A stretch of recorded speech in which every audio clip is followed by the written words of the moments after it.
Jean reached for a crust. She brought it to the goopy surface of the cheese. She touched the bread to the orange rind. A dab of white, surrounded by orange, appeared on the bread. "Oh, come on," said Marmaduke, catching sight of her. "Are you afraid of cheese?" Jean's nostrils flared like a bull's. "No," she snapped. She dove her bread to the bottom of the container and scooped up a drooping, goopy mound of it. She brought it to her face. Jacob watched in horror. She tore off a huge bite. Marmaduke and Hay leaned over to see. As Jean chewed, tears formed in the corners of her eyes. Her nose began to run. "What's it like?" Jacob asked. Still chewing, Jean said, "It tastes like being punched in the face." Hay laughed, and Marmaduke waved a hand at her dismissively. "Also," she went on, still chewing with her mouth open, "feet." Hay slapped the table, grinning. Jean kept chewing. And butter." Marmaduke raised an eyebrow. Jacob stared. "Feet and butter and grass," Jean said, chewing and chewing and chewing. "Now it tastes like cow pasture, a sunny cow pasture." "Wait, really?" said Jacob. Jean was nodding. Tears were now streaming down her face, and then she swallowed. She looked at Marmaduke. We awaited her verdict in silence.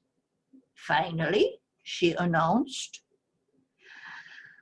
"I have never tasted anything more disgusting in my entire life." Hay chuckled, and Marmaduke rolled his eyes. "I think I like it," she added. Marmaduke's scowl transformed into a smile. Jacob took a piece of bread and reluctantly reached for the cheese. Jean popped the rest of her épousses-coated crust into her mouth. As she chewed, she said, "You know what it really tastes like?" Jacob's hand hovered over the cheese. "What?" he asked. "It tastes like life." "What?" "Rotten and strange and rich and way, way too strong." Jacob was looking between Jean and the soupy cheese, and then he said, "I've had enough life these last 3 days. I'm sticking to the bread." Marmaduke was gazing across the table at Jean. When he finally looked away, he caught me watching him. He said, "That's some kid." And you know what? He was right. The next morning, 6 knights and 2 children crouched in a circle at the edge of Lord Bertoff's wood. I was there too, for whether these children conquered the dragon or, as what was much more likely, died trying, I would not miss it for all of Christendom. It would make a great chapter for my chronicle. Sir Baldwin the Bald turned to his leader, Sir Fabian, and said, "So, what's the plan?" Fabian shrugged his bony shoulders. "This is the girls' show, not mine. We just have to make sure the kids don't run away, though I would like to know just how exactly she plans to fight the dragon."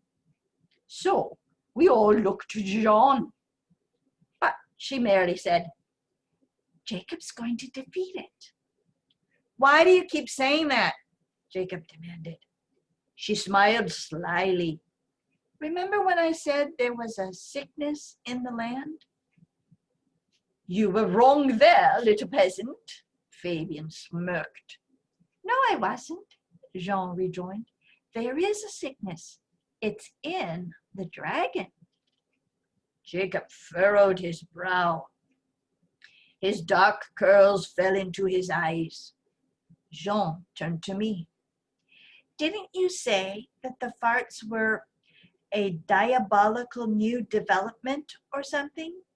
Indeed they are, Marmaluke cut in. You know, Baldwin's always had the power of deadly farts. All the knights laughed, except Baldwin, who said, You've been waiting on that joke all day, haven't you? Couldn't have made it in front of the Lord and the Lady, could I? Baldwin threw a fistful of dirt at Marmaluke. The knights laughed harder and harder. Jean watched them, and, to my surprise, she was grinning too. But Jacob was staring into the dirt, his lips pursed. The knights fell quiet. They watched him, half skeptical, half wondering what this little Jewish boy was if this little Jewish boy was as strange and potent as his companion. Finally, he said, I can't cure it until I see it. Fabian grunted. It seems plain, then. We got to attract the dragon and then make it, well, fart. He hesitated, and then he looked at Jean. Right? The little peasant girl forced herself not to smile. Fabian was asking her. She just said, right. Fabian began ordering people about. He set Baldwin and Hay to get bait for the dragon. Then he and Georges and Robert scouted out trees to hide in. Jacob went off on his own, looking for I don't know what. Marmaluke watched him, and I stayed with Jean. The tree was found, and Jacob returned. Baldwin and Hay came back with an old, lame sheep, half dead already, it seemed to me. The idea was to scare the beast, because that's when it unleashed its diabolical flatulence. So, while everyone climbed up the tree, 2 knights were to stay hidden near the sheep and, when the dragon came, jump out and startle it. This was by far the most dangerous task. But the dragon had adopted a strategy for running away, leaving its weapon hanging in the air behind it.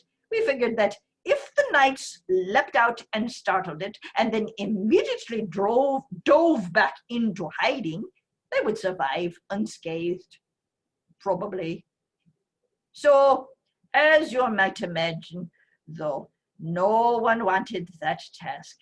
So, Fabian took 6 long pieces of dried grass, cut them to the same length with his sword, and then cut 2 of them shorter. Then he gripped them with his fist so that the short ones looked like all the rest. The knights drew, and Marmaluke and Hay got the short straws. The brothers, shouted Sir Fabian. The other knights looked very relieved, but Jean grabbed Marmaluke by his sleeve. He crouched down beside her. She whispered, Be careful. All the knights were staring. Marmaluke didn't care. He said, I will be, thank you. And so he followed his brother up into the thick copse of fern and gorse. We all clambered up into the chosen tree, straddling the big damp branches. Beneath us, the old sheep, her wool in dirty clumps, was cropping the wild herbs. The day was grey, but not cold. Time passed. And then Jacob pointed skyward. I followed the line of his finger. There, circling above us, were the scavenging birds, ravens and vultures, circling above our heads.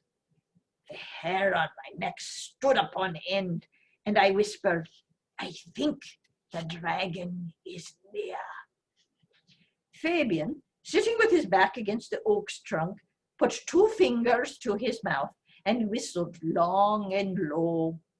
After a moment, the whistle came back through the trees. I saw Jean shift her weight, trying to get a better viewing of the clearing and the old ewe. She put her hand on the wet bark and lifted her leg up over the branch and lost her balance. I saw her like an instant frozen in time, her leg in the air, her body angling out away from the branch, her face frozen in surprise, and then she went tumbling right out of the tree. Jacob shouted. She hit the ground with a thud. Luckily, the earth was soft, for the day was wet. Someone go get her, I cried. Be fair. But it was too late. Out of the nearby trees came the dragon. He's bigger than I remembered. His body is a patchwork of black skin like a seal's and green and blue scales like a snake's. His legs jut out of his body at right angles. His eyes are a sickly yellow, and his lips are curled back around his teeth as long as carving knives. He had been coming for the ewe, but the sheep runs around to the other side of the tree, and Jean is just sitting there. The dragon sees her. He stops. He stares. Jean decides to slide backwards away from him. Not smart. In an instant, the dragon is bound across the turf. His huge eyes are within a finger's length of hers. He sniffs at her. We can smell him from where we're sitting. The stench is awful, unbearable. The dragon's teeth part, and a long lavender tongue slithers out towards Jean. It explores her face, traces her chin, her jaws, to her ears, and up to her cheek. I shudder just to see it. The dragon's mouth opens wider, and Jean cannot move back, cannot go left, and cannot go right. The dragon has turned his head, and his teeth are on either side of her neck. Blur! Someone screams.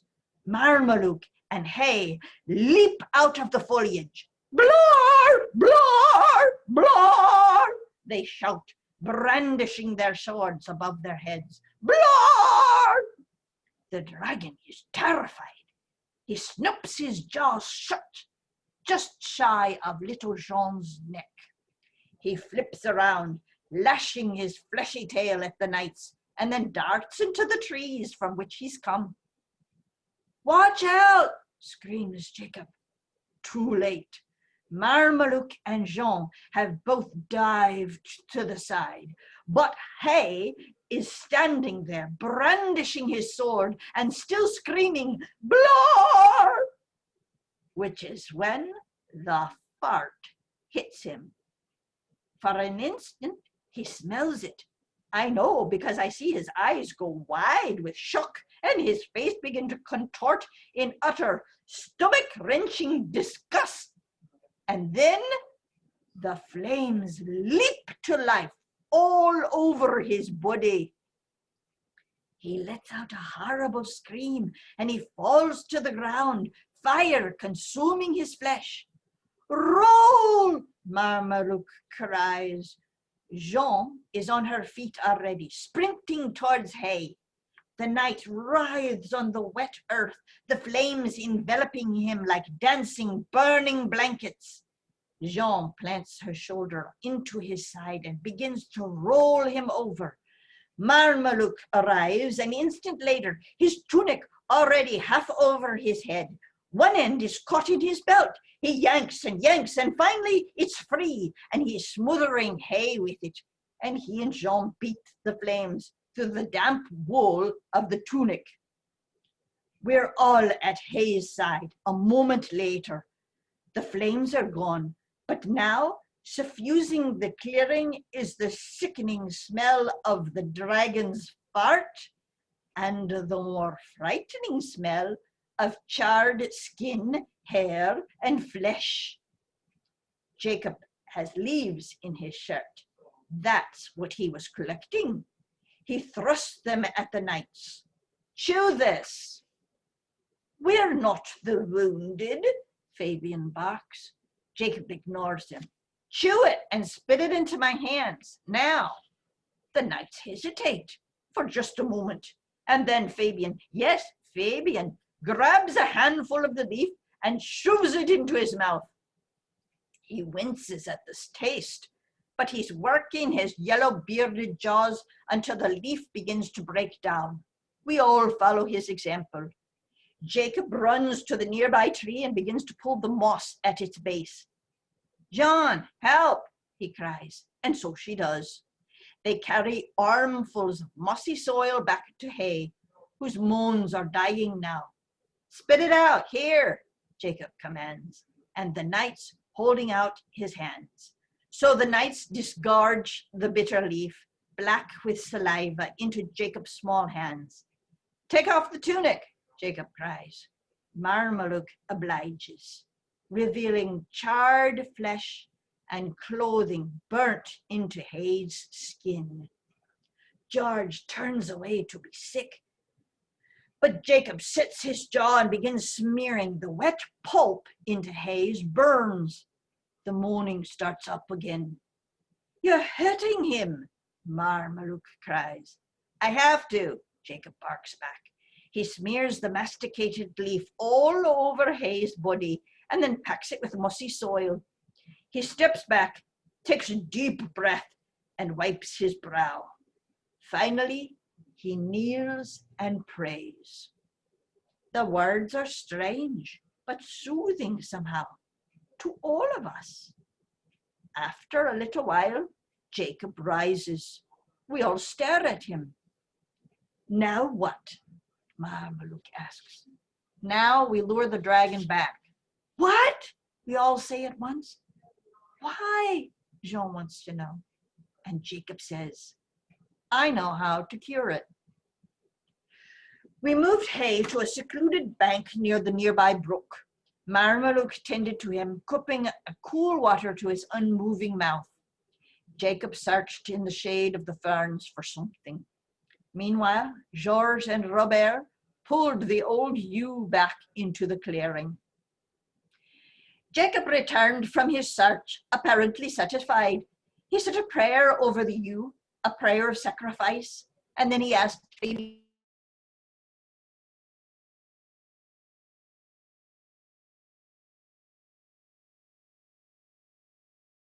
Jacob revealed what he had been searching for all this time. Foxglove buds, small and round like purple fists. He poked them into the puncture wounds like rosemary into a chicken. We found a new tree to hide in, far away from Marmaduke and his brother.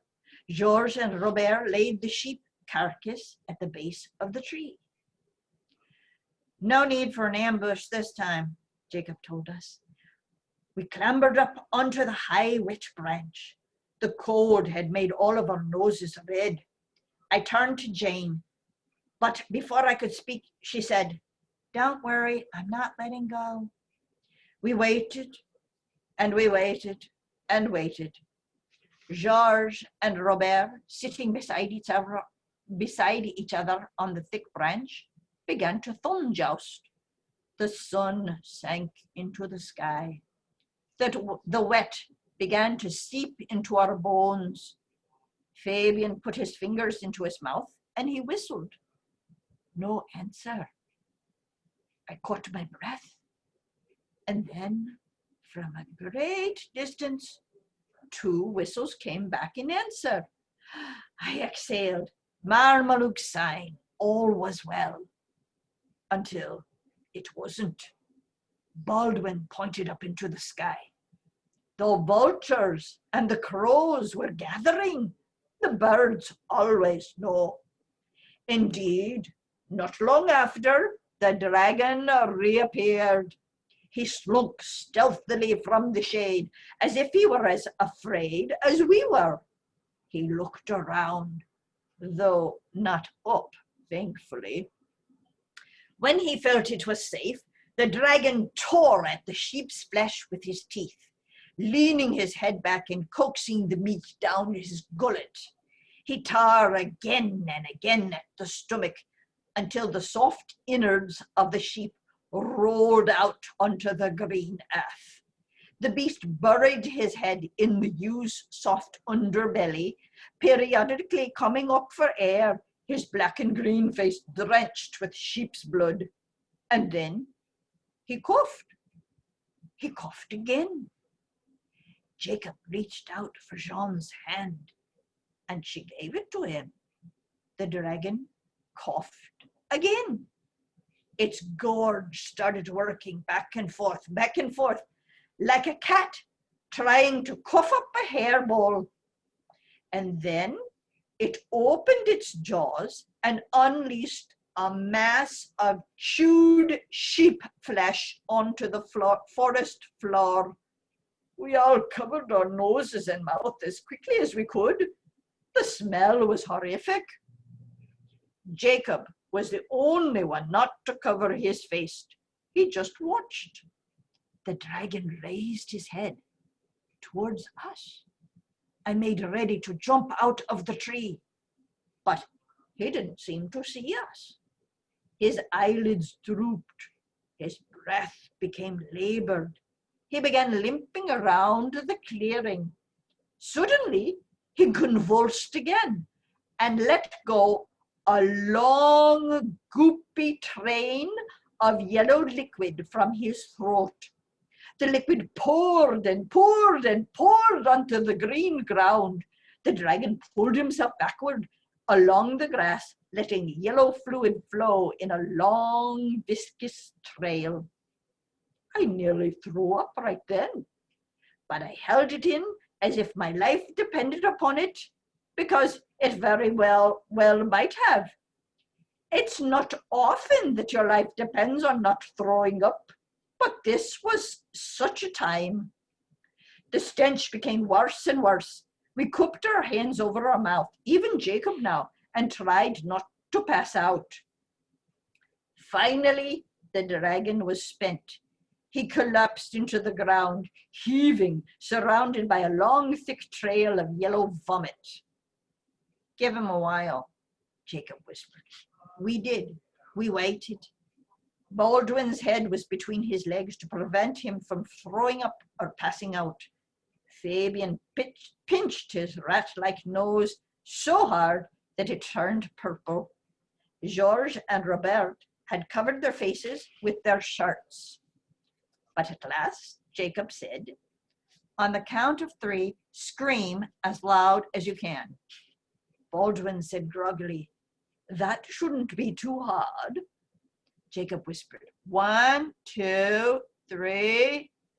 The scream shook the birds from the trees and chased the scavengers from the sky. The dragon leaped to his feet, spun around a few times, and then dashed from the clearing. Behind him, a tiny burst of fart squirted out. A twig caught the brunt of it, burst into a weak flame, and then the flame died. The clearing lay quiet and still and completely putrid. "What just happened?" I asked. Jacob said, "I cured the dragon.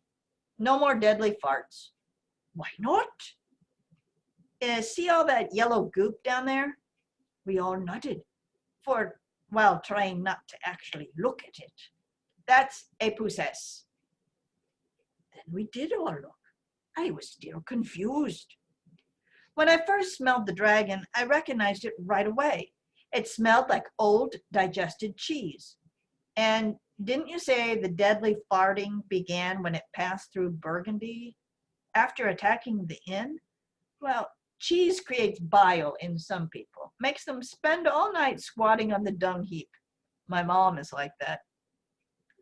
"Does she fart fire too?" Jean asked. We all laughed, except for Georges and Robert, who actually wanted to know. "So the dragon was just allergic to the cheese?" I said. Jacob shrugged. "Something like that." We climbed out of the tree, gingerly avoiding the dragon vomit, and made our way back to Marmaluke and Hay. "Look," Marmaluke cried as we approached. "Look at him." Marmaluke had taken off the moss and the leaves and washed his brother with cool water. The burns had healed, leaving a faint, spidery scar across Hay's skin. Hay was sleeping peacefully, his eyes fluttering, his chest rising and falling. Marmaduke rose to his feet and took Jacob's hand. You cured him. Not half a day's passed, and he's totally cured. Jacob stared at Hay as if he was a little surprised himself. Finally, he said, God cured him. God made these plants and gave them their magic. I just used them. We all looked at Jacob in silence. After a moment, Marmaduke said, Do you think God told you about the dragon, Jean? Jean shrugged. Maybe. Then Sir Marmaduke did something very surprising indeed. He fell to one knee. He bowed his head and crossed himself. Bless us, he said. The other knights looked at one another. Then they looked at Hay, healed of the burns that should have killed him. Baldwin knelt next. Bless us, please. George and Robert did as Baldwin did, crossing themselves. I knelt too, and finally even Fabian fell to one knee. Bless us, holy ones, we all said gruffly, earnestly. Bless us. Jean and Jacob stood in the middle of the kneeling knights, utterly bewildered. Suddenly, I am more interested than I have been throughout this entire long, interesting evening. You asked them to bless you, I say. Why would you do that? It's pretty obvious, isn't it? Jacob healed a man who should have burned to death, and Jean saw the future. And, well, if that doesn't make them saints, I don't know what they are. I lean back on my stool and I cross my arms. You think they're saints, touched by God, doing his work on earth through miracles that mere mortals are not capable of? What else could they be? I nod. What else indeed? What else indeed? Gerald is looking at me. He's clearly uncomfortable. I can have that effect on people when I want to. Please, I say very quietly, go on. Gerald clears his throat, looks at me one more time, and then decides that he should do what I say. That very night, we were attacked.